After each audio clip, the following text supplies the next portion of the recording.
Akhirnya apa? Akhirnya setiap manusia, apalagi pemuda hari ini, itu hanya berfokus pada hasilnya. Kaya, jabatan tinggi, pekerjaan yang bagus. Hanya fokus dengan itu, sehingga muncul istilah menghalalkan segala cara.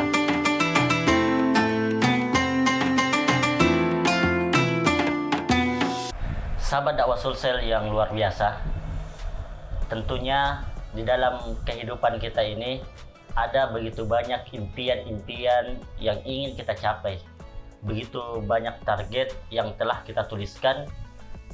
Tentunya untuk meraih impian-impian tersebut, ya, ada proses demi proses yang harus kita lewati, dan ini bukanlah perkara yang mudah teman-teman semuanya. Dan tentunya ada beberapa hal penting yang harus kita miliki untuk meraih impian-impian yang telah kita pikirkan, yang telah kita canangkan, misalnya seperti itu. Apa itu? Semangat yang membara, kemudian optimisme untuk meraih impian itu yang sangat kuat, ya. Kemudian ada proses yang konsisten dan persisten yang kita lakukan terus-menerus, seperti itu. Nah, ini yang membuat impian-impian itu semakin dekat kepada kita.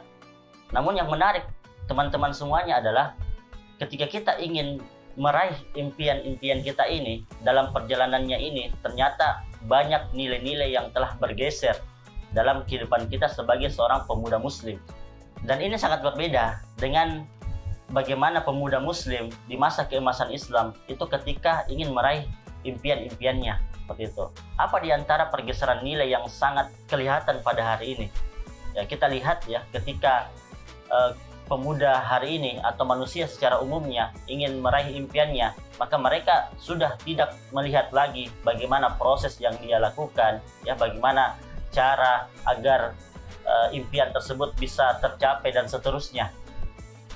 Karena kenapa seperti itu teman-teman semuanya? Karena sistem yang ada pada hari ini, ya, seperti sistem kapitalisme, ya, sekularisme dan seterusnya, yang membuat kita hari ini seperti itu, ya. Kita lihat apa standar, ya, kehidupan hari ini, ya. Orang nanti dikatakan hebat itu ketika dia kaya raya, dia hebat ketika memiliki jabatan yang tinggi, ya. Kemudian dia hebat ketika memiliki pekerjaan yang bagus, ya, dan seterusnya, seperti itu. Akhirnya apa? Akhirnya setiap manusia, apalagi pemuda hari ini, itu hanya berfokus pada hasilnya. Kaya, jabatan tinggi, pekerjaan yang bagus.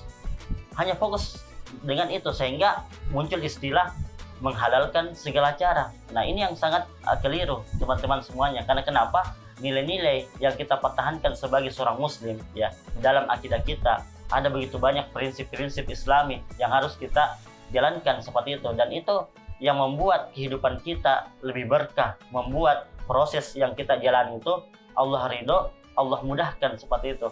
Sebagaimana firman Allah Subhanahu wa taala dalam surah Al-Kahfi. Allah berfirman, "A'udzubillahi minasyaitonirrajim, nahnu naqussu 'alaika naba'ahum bil haqq. Innahum fityatun amanu bi rabbihim wa zidnahum huda." Kemudian kami ceritakan kepadamu ya Muhammad kisah mereka dengan sebenar-benarnya. Innahum fityatun amanu bi rabbihim. Sesungguhnya mereka adalah pemuda-pemuda yang beriman kepada Rabb-nya. Kemudian wazidnahum huda. Kemudian kami berikan petunjuk kepada mereka. Coba perhatikan teman-teman, ya, ketika Allah Subhanahu wa taala menggambarkan sosok pemuda Al-Kahfi, ya, dalam surah ini, maka Allah menggambarkan mereka itu adalah orang-orang yang kuat keimanannya kepada Allah Subhanahu wa taala, dan hasilnya Allah memberikan petunjuk kepada mereka.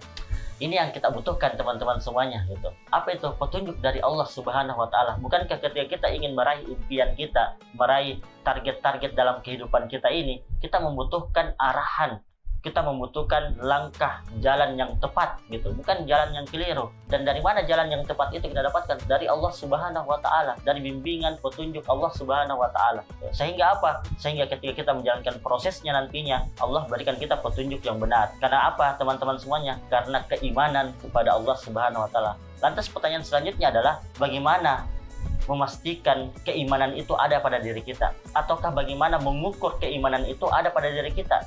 Ya, tentunya adalah dengan membuktikan bahwa keimanan itu telah kita praktekkan. Dalam banyak ayat dalam Al-Quran, Allah Subhanahu wa ta'ala berfirman, misalnya dalam surah Al-Baqarah ayat ke-25, وَبَشِّرِ الَّذِينَ amanu wa amilus solihah, ya. Dan berilah kabar gembira kepada orang-orang yang beriman dan beramal soleh. Allah senantiasa mengaitkan iman dan amal soleh, teman-teman semuanya. Dalam surah Al-Baqarah ayat ke-82, alladzina amanu wa amilus solihah. Surah Al-Baqarah ayat ke-277, innal ladzina amanu wa amilus solihah, ya. Dalam surah Al-Imran ayat ke-57, wa ammal ladzina amanu wa amilus solihah. Dan banyak ayat, teman-teman semuanya. Dalam surah Al-Kahfi ayat ke-88 misalnya, ya. Allah mengatakan wa amman amana wa amila solihan. Dalam surah Maryam ayat ke-60 Allah mengatakan illa man taba wa amana wa amila solihan. Banyak ayat, teman-teman semuanya, banyak sekali ayat yang mengaitkan antara iman dan amal soleh. Artinya apa, teman-teman semuanya? Allah ingin menggambarkan kepada kita bahwa iman itu belumlah sempurna sampai kita mewujudkannya dalam amal soleh, dalam amal perbuatan yang telah ditentukan oleh Allah Subhanahu wa Ta'ala. Dan amal soleh itu tidaklah sempurna sampai kita menjalankannya karena dorongan keimanan kepada Allah Subhanahu wa Ta'ala. Inilah bukti keimanan kita kepada Allah, teman-teman semuanya. Artinya apa? Ketika kita ingin bekerja ataukah mencari pekerjaan, maka dorongan keimanan kita kepada Allah yang menjadikan kita memperhatikan rambu-rambu dari Allah Subhanahu wa Ta'ala dan Rasulnya, syariat tentang pekerjaan seperti apa. Ketika kita ingin bangun bisnis, kita akan memperhatikan rambu-rambunya seperti apa, syariatnya seperti apa. Sehingga apa, teman-teman semuanya? Sehingga ketika kita lakukan itu semuanya, insya Allah akan berikan kita petunjuk dengan jalan-jalan yang insya Allah akan membuat kita, dari mana bekal itu, teman-teman semuanya?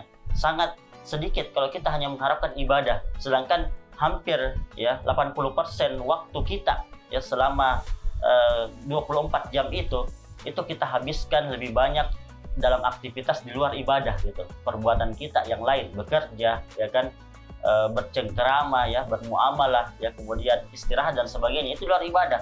Sehingga sangat disayangkan kalau kita melewati 80% dari aktivitas kehidupan kita ini tanpa keimanan, tanpa dorongan amal soleh sesuai dengan perintah dan larangan Allah Subhanahu wa Ta'ala.